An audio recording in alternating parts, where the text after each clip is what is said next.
রোশনাই সিরিয়ালের আগামী পর্বে তোমরা দেখবে এখানে আরণ্যক গরিমাকে নিয়ে রেস্টুরেন্টে গেলে সেখানেও আরণ্যক শুধু রোশনাই সম্পর্কেই কথা বলতে থাকে।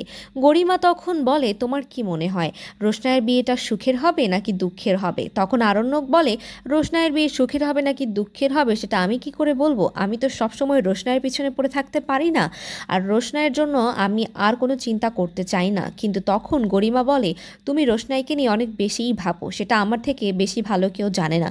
তুমি তার জন্য কতটুকু করেছো, এই মেয়েকে কাজ পাইয়ে দেওয়ার জন্য তুমি যা যা করেছো, এই মেয়েকে সেটেল করার জন্য তুমি যা যা করেছো, সবটাই আমার জানা, কোনো কিছুই অজানা নয়। আর তারপর আরণ্যক বলে, প্লিজ আমি রোশনাই সম্পর্কে আর কোনো কথা শুনতে চাই না। আসলে আরণ্যক এখানে মেনে নিতে পারছে না যে রোশনাই বিয়ে করে অন্যখানে চলে যাবে। আরণ্যক তো মনে মনে রোশনাইকে ভালোবাসে, কিন্তু সে মুখে সেটা একসেপ্ট করতে চায় না।